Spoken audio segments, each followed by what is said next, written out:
biggest thing I want to know is where is this new buffet?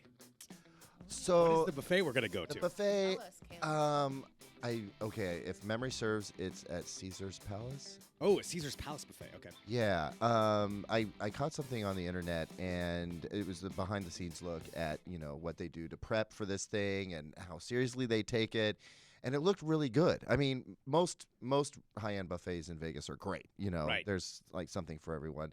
Some are better than others, definitely. Though I think we've had our favorites, but this one just looked really awesome. I'm not Going out totally on a limb. sold on it. I'm not totally sold on it, but it's one of those things when I'd had a couple of whiskeys and over the holidays. Like most good decisions. I was on Facebook or whatever, and I was like, "Oh, this looks cool." And I watched this video, and then the next thing I know, I'm slacking my coworkers, and I'm like, "Dude, we got to go to this buffet this year." So maybe we'll do it, maybe we don't. I feel like I'm putting my neck out on the line though here, Kind of are. You because if it sucks, Reputation everybody. isn't that great with the circle bar. We're going to be Oh, come blaming on! you. There's after nothing this. wrong with the circle bar. All right, there's a lot of big decisions. Circle will be bar made. is special. We'll have to get a Very recap on the special. buffet. We will Special. give a personal review afterward.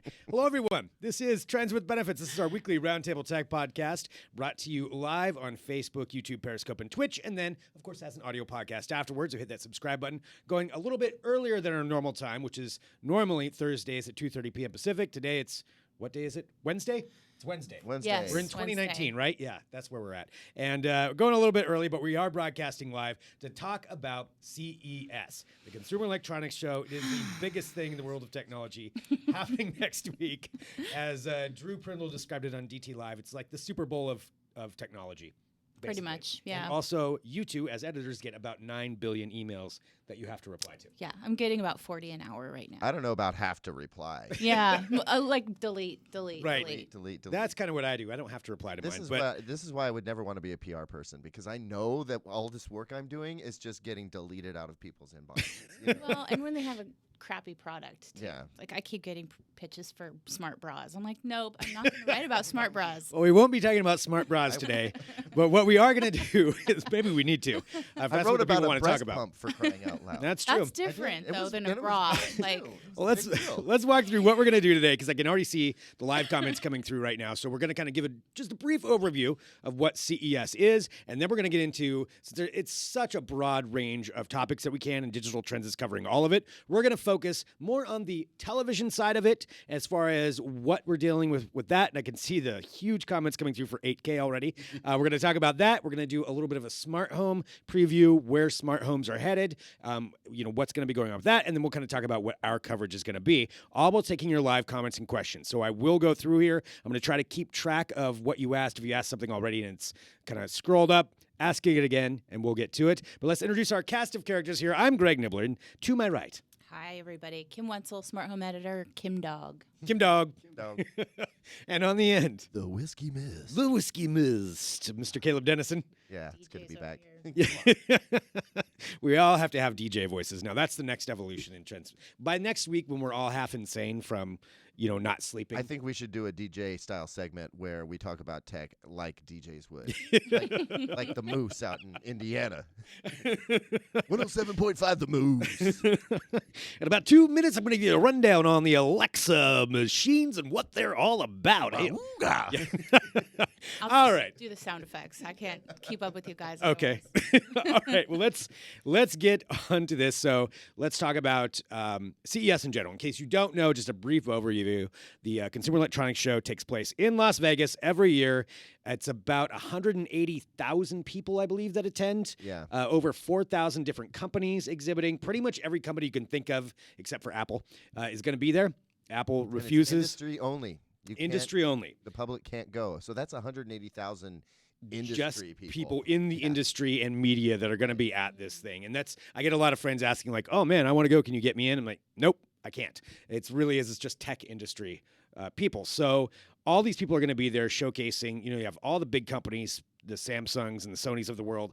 And then you have all these smaller companies, the ones that make smart bras, like we were talking about, and other fringe companies and startups. Everybody is represented down in Vegas, so it's a really a lot to cover. It's fun. It's also a lot for somebody in the media because it's a lot of work. It's a lot of time talking to a lot of people. But what we want to do today is just there's kind of your brief overview is focus on just a couple of segments that we can really dive into a little bit more, and one of those being televisions, because we have Caleb Dennison with us, our senior editor, and also our television guru. Guru, is that an appropriate term? Sure, I'll go guru. Okay. That's fine. All right. You know about televisions. Yeah. I talk TVs and stuff. That's pretty much my job. Yeah. Well, we are going to dig into that. Actually, I did say we're going to give kind of a brief overview of like what the main trending things we think we're going to see at CES. Autonomous cars is going to be big. The auto industry cars, is huge. Yeah. Period. The cars, it's its own little auto show. In fact, I think it might be right now the most important car show. Yeah. Is now actually CES because the technology that is going into the cars is redefining the car itself. Like, sure, you can still get yourself a hot Ferrari or luxurious Rolls Royce or whatever, but Right. it's the tech going into cars that's shaping how the automotive industry is moving, and that's why I think it's the most important car show of the year now. It is. I mean, and it's all blended together. I mean, what was it last year? I think NVIDIA, one of their chips got our best of our CES. best overall. Yeah, and it was a because- chip to help out with LiDAR and Yeah, I mean, autonomous it vehicles. completely it opened the door to to everything, and it's probably the backbone of what's made all of this autonomous vehicle and self-driving cars, and it's what's made 2018 happen, basically. Yeah. So expect a lot of that, and again, we'll have all this coverage at Digital Trends, but just like a brief overview that 5G is a huge buzzword anyway that's being used. And I know everybody's talking about coming out with their 5G phones and 5G networks. How much that's really going to affect you and how much it's going to be implemented, what are you really going to see? Because all these companies are saying they're launching their 5G networks, but if you really look at it, it's like little hubs in certain cities because right now the infrastructure is just not there for widespread. And it won't be there for Yeah. quite a while. I mean, And actually we can thank our embargo on certain Chinese companies for that, because they're the ones that build the 5G backbone. All of that Really? So telecom that's a lot of- hardware is made by companies like Huawei, and Huawei can't sell in the U.S. basically right now. Exactly. So we kind of shot ourselves in the foot. We're supposed to contract with Vodafone or Huawei to get this hardware, and we're not able to get it fast enough. So we're really slow building out our 5G network. While China, for instance, is just racing right now. Europe doesn't have the same kind of embargoes going on, so they are also building up faster than we are. For the first time in a long time, we are way behind on this cutting-edge mobile technology. Well, hopefully all that stuff can get resolved soon enough. I mean, one thing at CES too, as part of our interviews, our live broadcast coverage, and we'll go into that a little bit more, is we'll have a lot of people from different industries talking about this, and in particular 5G. We'll go in depth with that as well. And you can read a lot at Digital Trends right now. So just kind of the brief overview of those things. And AI. AI is also going to be, I think, a huge trend at CES. And that's another thing. What does AI mean? Because for a lot of companies, I think they're just throwing it out as a marketing term. Like, oh, yeah, no, I put AI in this. Now That was the motivation between our AI or BS Yes. segment. Yeah. Is it really AI or is it just BS? Because they're throwing it around as a term that sounds high tech to get people excited about products, and it's not really AI. no, a lot of it's the time. smart maybe, but it's not AI. So those are definitely some big words. I'm seeing Jamal just wrote, hopefully since I live in LA, I'll get a chance to try 5G soon. I mean, I think some of you are going to get to try 5G. It's not this widespread, like next year you get your 5G phone and no matter where you go, you're going to have high-speed internet. It's going to take time for that to happen. You're going to have to stand over on this one corner, at 39th and Broadway, and right there will be some 5G. Yeah. And that's it. There it is. I got 5G, guys. Look at me. Some town in Iowa you've never heard of where they're testing it out. That's where it'll be. You know what else has changed CES? Kickstarter and Indiegogo. That's true. Anybody Huge come to things. CES with a product promise now. They'll get funded, and you never know if you're going to see that product again. Or So you that's see it over and over again. It's Yeah. the same thing you see over and over again. It's still cool, but they still haven't gone anywhere with it. Yeah. Yeah, then there's all kinds at CES. Or you could, one of those people in like one of the tiny booths could become the next Google. I mean, you don't know. Yep, It could happen. So that's a lot. That's just kind of a general brief overview of CES. There's so much to dig into. That's why during the week, we're going to be broadcasting 8 or 9 hours a day live, covering a lot of it, but 24 hours a day at digitaltrends.com. Let's go into these specific segments that we wanted to cover today, though. Televisions. I see the comments rolling through. Caleb, let's just go straight to it. Maybe we'll talk about any big stories. We're going to get into 8K, but any big stories other than 8K that you want to talk about when it comes to televisions? Yeah, or that you can talk about. Yeah. Some of it could be under embargo. No, we've already seen a lot of news come out that every TV is going to have some sort of smart assistant built in. So Google Assistant or Amazon's A word, as we like to say around here, so we don't. Yes, yeah, we don't want to set it off. Speakers and whatnot. But the smart aspect of the TV is kind of changing. So it's not enough to just have a Netflix and a Hulu app.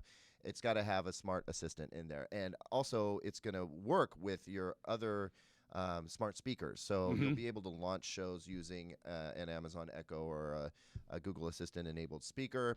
We're going to see that's the assistant in sound bars as well. Okay. So that stuff it's finally making its way into every little nook and cranny of technology. But it's not just that you're going to be able to ask for directions or, check out your morning commute on your TV, which is cool. Show me my morning commute, and it's going to pop the map up, and it's going to tell you how long it's going to take to get there. But you can get your daily news briefs via video this way. People are going to start building stuff for TVs because they have the assistant built in, or Amazon A word.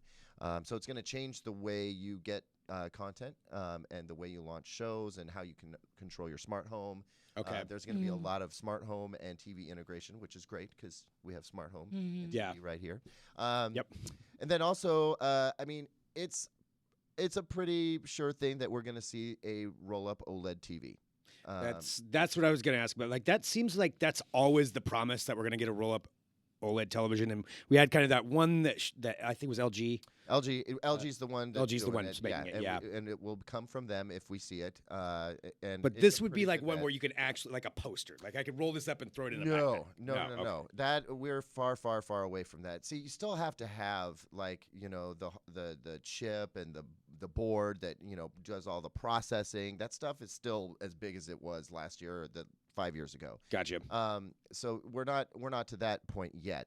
I do think that we'll eventually get to a point where you can have a display that you can just roll out, and then you connect it to something else. But no, this will be a TV. It'll be much like the prototype that we saw last year. We went behind the scenes in a secret LG display booth. They let us show it off. And it'll be a TV that just kind of emerges from this box and just comes up. And that's actually cool because it can be different aspect ratios. It can be different sizes. It doesn't have to come all the way up. Also, you can just hide it. So your TV is literally gone when you don't need it, and then rises up when you do. Or it could be a drop-down thing, too. So it's like the new version of what like rich people had in like 80s movies, where it's like the panel. Yeah. Totally. Yeah. I It'll keep be a lot thinking of like like that. Yeah. Very rich people. Very rich people, Yes. But 8K That's is super cool, like though. the big thing. And it is literally the big thing because 8K only makes sense when you get up above 75, 80 inches. And that's where, so I'm seeing a bunch of questions coming about 8K, which is good. We want to get into that. Dan just asked, Dan Gall, hello, just said, what's the next gimmicky thing for TVs? I wouldn't call 8K a gimmick. No, he's asking just in just general, not about 8K. But I mean, really, having the assistant built in is kind of, that's kind of what it is, yeah. I don't want to use the word gimmicky, though, because it's actually useful. Is there useful, any but gimmicky thing this year? Like, gimmick might be in how it'll work. How well will it integrate with everything? I mean, I think that just having it in the TV is a start, and then people start building around that. But we don't have like the 3D television kind of thing this year. Oh, no. darn. Yeah. I don't think. No, there are people that are working on sort of holographic 3D, glasses-free 3D. They're still trying to do that. I would love to see some more holographic style television where there is no screen at all. Yeah. And see how people are trying to pull that off. I would love to be able to see a new kind of like motion control, sort of Minority Report style stuff. That would be great. That would be really cool. That'd be Yeah, that would be Never awesome. works as well. Like, No, well, no, it's we've had supposed motion to. control before. Yeah. I like, what was it, 6 years ago? I was playing Angry Birds with my hands, like basically grabbing in space And the ball and then moving it over here and then letting it go. And it seemed really cool at the time, but that sort of motion control where you like point at your app, and it never took off. It sucked. Nobody liked it. yeah. It was done. It was way before its time. So maybe, yeah, I think we're going to see less gimmicky stuff out of TV this year than we've ever seen before. More and actual more things. hardcore, actual usable stuff. Well, let's get to it. 8K televisions. 8K is definitely a thing. You know, one of the things that a lot of people talk about, and this is I could see the debate already launching. 8K television, what a joke! I believe was what the comment was. Nobody. Let's see, wherever it was. This is in paraphrase about 10 different comments. 8K television. Why would we want that? It's a waste of money. Unless you have a giant television, you don't need it. Let's just address that general feeling. I can do that all in one fell swoop. I can address every single one of those points that were just listed in one simple statement. I'm sorry, just calling out Muhammad, Jamal, Royal. I don't know who was on which side. I'm going to filter through your comments right now. As others are on YouTube, Facebook, I'm going to get to those as well. So, and that is, everybody said that 7 years ago about 4K. And look where we are today. It's that simple. It's that freaking simple. It is a little bit different, though, because 8K does only make sense, really, above 75 or 80 inches. And you're probably thinking, who has a TV that big? A lot of people have a TV that big. You may not know many of them, but the major manufacturers have shown me the sales data showing that people are moving to larger and larger screens. 55 is the new 42. 65 is the new 55. That's true, yeah. Like, the sales data shows people are buying bigger TVs. Anecdotally, I have 3 65-inch televisions in my home, which is extreme. I know it, but it's normal now. And as you kind of move up in size, you're not moving further away from your TV. Your couch isn't going anywhere. Your room isn't getting any bigger, but your TV is. Mm-hmm. And when that happens, you do benefit from some higher resolution. Now, 4K HDR looks great right now on an 80-inch screen, for instance. 8K HDR, it looks better. I've stood there. I've watched it. I know it. It is better, period. And when you get above 80 inches, like, think projector. A lot of people put like 100, 120, 150-inch projection screens in their home. The resolution on that projector and the brightness, it's not nearly as good as a TV.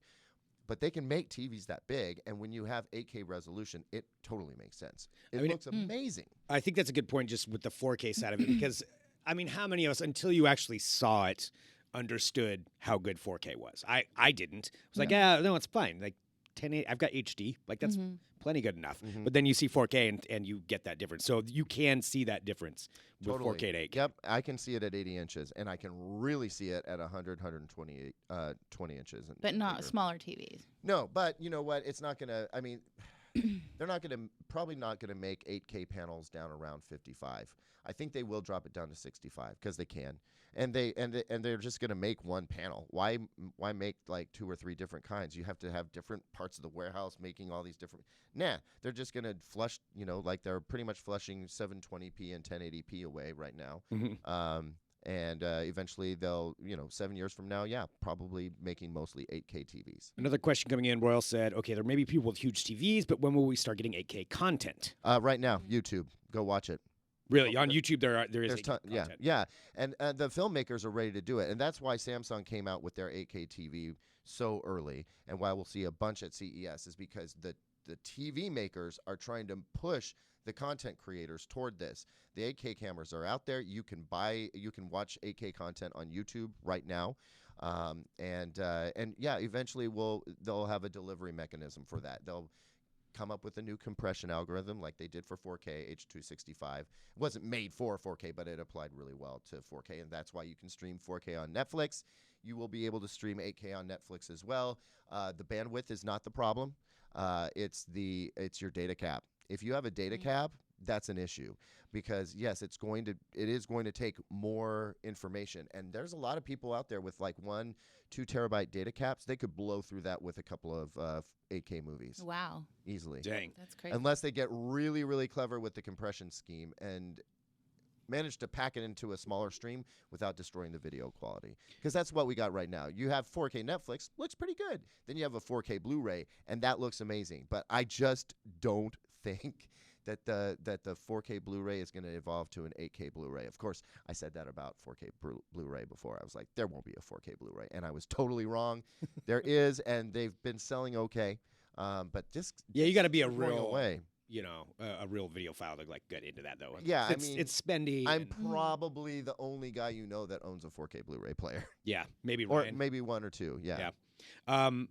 Let's see a question in here. Well, one thing just about that, as far as actually sending that content, I wonder if 5G is something that could help alleviate that. 5G could Yeah. totally help alleviate that. I mean, it's faster bandwidth, but Yeah. again, data caps. You know what I mean? Right. Like most of us have one. Yeah, and they're don't still not even going to know give it it to you for 'cause free we don't get there. I mean, do you know if you have a data cap or not at home? I don't think so, but I don't know. I mean, it could be like super high. If you have so- Comcast, you do.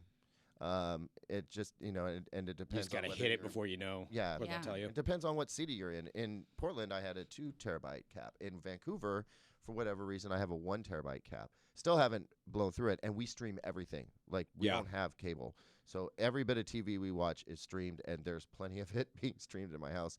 Believe me. But yeah, that's the real problem. It's not the speed; it's the data. That's interesting. And That yeah, because that is. is definitely something that the providers are not going to lift that. Yeah, Oh, you know what? Screw it. But they're going to Yeah. have to with 5G because everything is going to be super fast. There's going to be a lot more talking back and forth between your fridge to your oven to your dishwasher to your router to your TV. A lot of that is internal traffic. But as each of these things is pinging an outside server, that's data going in and out. Yeah. That wasn't happening before. So Right. with 5G, with that great power comes great responsibility. Like, are they going to up these data caps? They have to. They will have to, it sounds like. Yeah. You know what? Let's just abolish data caps. Let's quit pretending like it costs you more money to allow me to go to 3 terabytes a month instead of 2. Like, the backbone's already there. You can already support it. You're going to have to grow, telecom companies. Just ditch data caps already. It's Yeah. the stupidest thing. Come on. Caleb said. Come on. yeah. Come on. If we had a gavel here, we can just. This is what it should be. It's been decided. We need to decide these Also, AT&T and your stupid feud with Dish Network, because this whole HBO not being on Dish Network and Sling TV is killing me. You're killing me. I need to watch Westworld. Knock it off. Just settle this. things. Come on. Yeah. Done. I Well, won't just talk said for the rest of the in Ireland they don't have data caps, so we need to get more like Ireland. See, apparently. yeah, let's get like Ireland. Yeah. I like that. We could use a little bit of that. Frozen Cajun just said. Oh, hi, Frozen Cajun. Just said. I believe 8K is in IMAX theaters. Is that true? Probably true. Yeah, I mean they shoot with very specific cameras for a very specific aspect ratio, which is why they have to reformat them before they go on disc or appear in your home. But yeah, there's 8K cameras out there right now shooting all kinds of stuff, and the stuff that's on YouTube. I think it's made by Jacob and Katie Schwartz. The stuff that I'm thinking of right now. There's some beautiful nature and just vistas, and I mean it's gorgeous cinematography and it's amazing looking stuff. Mohammed just asked, what about refresh rate? Will that be easy to have a good refresh rate on an 8K TV? Oh, you know what? That's something we didn't talk about. So TVs are going to be getting HDMI 2.1 this year. That doesn't sound exciting, but what that means is that it'll be an early iteration of it, right? But what it means is that there will be variable refresh rate in TVs for the first time this year. Oh, Which, if you're a gamer, that's freaking awesome. okay. Yeah, I was going to That's- say, like, to dumb that down for some people who may not know exactly what that's going to do for them. Like me. Yeah, me. So what exactly does that do? Well, you watch most TV at movies are 24 frames per second. That's how we like to see them, right? And most TV you watch at 30 or 60 frames per second, and that's kind of what your eyes are used to. But 120 frames per second. If you could deliver fast-moving sports at 120 frames per second, you would get rid of a lot of the blur that happens when the camera pans really fast across the field. Okay. For gamers, though, I mean, one of the last things that separates a computer monitor from a TV is the ability to have a variable refresh rate, because HDMI's never supported it, but you could get it through other connection means. That's coming to TV this year. Okay. And it's going to be really cool. I mean, I don't like watching movies at high refresh rates because it steals that cinematic effect. It's like the soap opera effect, excuse me. We have We're live. things flying all over the place here, out of my mouth even. But yeah, no, I think for gamers especially and for sports, high refresh rate is going to be really cool. Cool. And I mean, it moves with the content. It doesn't need to be going that fast all the time. And so that's what's really cool is that it's going to be able to change depending on what the content's needs are. Well, let's say Mohammed had one more question about this, and then we need to move on and talk about smart homes as well. Will 8K make 4K TVs cheaper? It Good always question. does. Okay. It'll make large screen 4K TVs less expensive. But wait, I would say it's going to take 3 to 4 years for that to happen. Oh, okay. So we're a ways out on that. So Yeah, it's and not mostly happening it's just going to squash the 4K resolution down to, what we'll see is fewer and fewer 80+ inch screens are going to be 4K, and they'll be 8K. right But away. it's just the first year. Remember, it took us 7 years to get to where we are right now with 4K. The first one was debuted at CES 7.5 years ago. So we're on that kind of a timeline. But man, it's been a fast 7 years. Yeah. Right? Like everything's 4K now, right? Yeah, pretty much. Mostly. That's the big buzzword anyway. Well, and we'll have lots of coverage of all of that as usual at Digital Trends and during CES. But you did talk about one other thing with televisions, the smart home and television worlds kind of colliding and being more integration there. So for smart homes this year, and smart home devices, which is such a broad category. Oh my gosh, tell me about it. I mean, it's like appliances, it's garage door openers, it's locks, it's video doorbells, it's RoboVacs, it's just everything. Everything falls under that category. Yes. Like for CES this year, what is there anything in particular you expect, or is it just more of that? Everything's being integrated, or will they be standalone devices? Like any kind of general things that you see for this year? I see two things happening. The first is the voice assistant, not just in TVs, but in just about anything. You can expect to see Amazon AWord and Google Assistant in your bathroom for sure. You can expect to see more of that if you feel comfortable with that, of course. Like a lot of people are like, what? No way. Like a spying device in your smart home, that does not sound good at all. But I think that what's going to happen is there's going to be existing products that we just use every day that are just going to have Google Assistant embedded or Amazon AWord embedded. Anything you can think of. I'm excited by that. I would really love to just tell my washer what to do instead of figuring out the exact setting. You know what I mean? Like, do medium load of the whites, and it will automatically do what I wanted it to do. I think that would be cool. I hadn't even thought of that right now aspect. there's an additional layer. You have to have it connected to a specific app that may or may not work with your voice assistant. And so, that would be great if you could just have it built in, like it's a speaker in its own right or something, or it connects seamlessly with your voice assistant so that you can just control anything you want. Are they going to make much progress with the smart fridge? Like, remember last year, LG and Samsung both came hard with this smart fridge idea, and it computer it became screens like embedded. Yeah, it was into the almost like panel. a smart home hub right there in the fridge. I've not seen anything interesting coming to the fridge at CES this year. It's kind of more of the same stuff.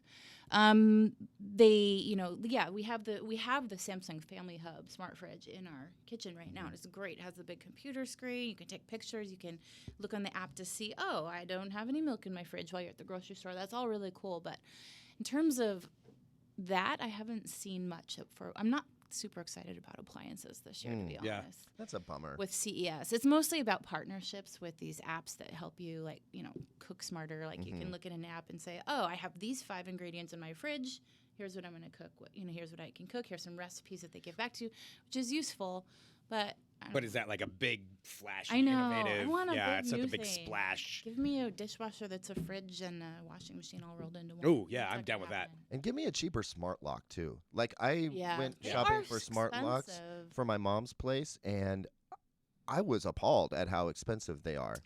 And They are start very at $200, and that's about the cheapest. you can get one for $175, but it's kind of lame. And I mean, why are they so stinking expensive? That's ridiculous. They've been around for a while now, I feel like. And then you got to go and get a hub, and that's another 60 to 70 bucks on top of that. You need to have something that, 2 locks and a hub is like, it's just about $400, a little more than that, just for 2 doors in your home. Right. That's not. it frustrates me. I guess that's a real life thing. Like I had to deal with that. I'm really still frustrated. No, I mean about it's fair though. I mean, price is definitely an issue because I want to integrate more smart home features, and I was a slow adopter to smart home. I was one of the what do I want Did that you recording get the new everything? Echo Dot? Yes. Okay. Yep. Good. Got the new Echo Dot. Good job. There's a Fire TV Cube. Yeah, All right. that's- And Yeah. holy crap! Once I started using that, I'm like, this is amazing. The Fire TV Cube. Yeah. Yeah, dude. It's awesome. Like Yeah. if you haven't tried one, read the review at Digital Trends. It'll change your mind about smart homes, I think, or maybe not, or it'll be your worst nightmare. But for me, I'm like, this is so easy. But the price, like just to start integrating lights and everything else, everything's expensive. It Philips can certainly Hue is add a up. rip. Yeah, The Philips Hue bulbs are just Philips Hue, and way that's too what I want. expensive. But yeah, they're so expensive. There's lots of other products out there, but Philips Hue, they do have a pretty broad range of products, and they are kind of still known as the best. But you can get cheaper than that.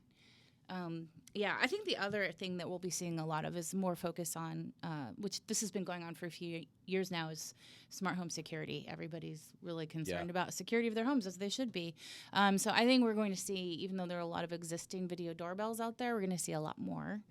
And even some interesting takes on video doorbells, like peephole video doorbells, and maybe even smart locks embedded with video doorbells, like all in one. I like that. Yeah. Yeah, for sure. Yeah. That sounds like a good thing. Yes, definitely. Seems like that's kind of a just no-brainer. put it all That in should- one piece Yeah. of hardware in your front door. So that way, when it gets hacked, it's really easy. You know? Yeah. Just hack the one thing. But yeah, so that's kind of some of the stuff we can see at Smart Homes, and you're going to be clearly talking to a lot of different people, and you never know what could show up at Oh, I know. CES. It's But crazy. all that coverage is going to be at Digital Trends. You know, and this is just a brief look at a tiny section of what CES is going to be having, and we could still talk for probably 3 hours just about this stuff. And one of the things that I encourage everybody to do is go to digitaltrends.com. Make sure you are there throughout CES to follow everything that we do. Because, yeah, we're pretty much out of time right now. And thank you, Caleb and Kim, for talking about these. Yeah, And- and tell your friends too about DT's coverage of CES, because we're going to be doing things in a way a lot of tech sites aren't. Yeah. We're really breaking it down to the most important stuff, and we're doing a lot more roundups. So it's less of the peppering you with like, here's a new TV, and here's a new smart lock, and here's a new fridge, and here's a new washing machine, and we're just kind of condensing it down into the most important stuff in big categories. Yeah. We're interviewing really interesting people at the live booth. Yeah. So Yeah. tell your friends, like, DT is the place to be for CES coverage this year. Yep. no doubt. And that is a good point, because we're kind of giving you a broader range, like how does it affect you? And since we are live, I don't know, and if you're listening to the podcast, fantastic, hit subscribe to the podcast. But we're going to be broadcasting live 8 to 9 hours each day and having all kinds of different discussions. And since we're live, we will interact. So I know somebody said in there like, he's not live, so that's why I called out you, Paul, I think it was.